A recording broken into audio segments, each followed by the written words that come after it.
જૂનાગઢના ભવનાથ ગિરનાર સીડી વેપારી એસોસિએશન દ્વારા યાત્રાળુઓને પીવાનું પાણી પૂરું પાડવા મામલે અને પર્યાવરણ બચાવવા પ્લાસ્ટિક પ્રતિબંધ મુદ્દે જિલ્લા કલેક્ટર કચેરી ખાતે આવેદનપત્ર આપવામાં આવ્યું હતું, જેમાં ગિરનાર સીડી વેપારી એસોસિએશને રજૂઆત કરી હતી કે વેપારીઓને ધરાર અમલવારી કરાવવા ધાકધમકી અપાતી હોવાથી વેપારીઓએ ધરણા પર બેસવાનો વારો આવ્યો છે। આ સાથે જ વેપારીઓએ પોતાના વેપાર ધંધા બંધ રાખવાની પણ ફરજ પડી હતી। ભારતમાં 24 રિઝર્વ ફોરેસ્ટ અને 11 અભયારણ્યો છે। તેનો અભ્યાસ કરી જે યાત્રાધામોને સુવિધાઓ મળે છે તે સુવિધાઓ ગિરનાર સીડી વેપારીઓને પણ મળવી જોઈએ તેવી માંગ ઉઠવા પામી છે।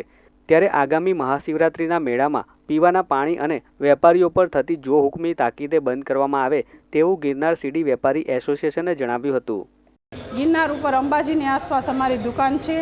અમે વેપારી એસોસિએશન મંડળ આજે 100 થી 125 લોકો ભેગા થઈને કલેક્ટરશ્રીને આવેદનપત્ર દેવા આવ્યા છીએ। સવારથી અમે ધરણા ઉપર બેઠા છીએ। ગિરનાર ઉપર અમે અમારા ધંધા રોજગાર બંધ રાખ્યા છે અને અમારા પ્રશ્નો જે કાંઈ છે એ અમે કલેક્ટરશ્રીને રજૂઆત કરી છે। જ્યાં સુધી અમારા પ્રશ્નોનું નિરાકરણ નહીં આવે ત્યાં સુધી અમે ધંધા રોજગાર બંધ રાખશું અને હડતાલ રાખશું।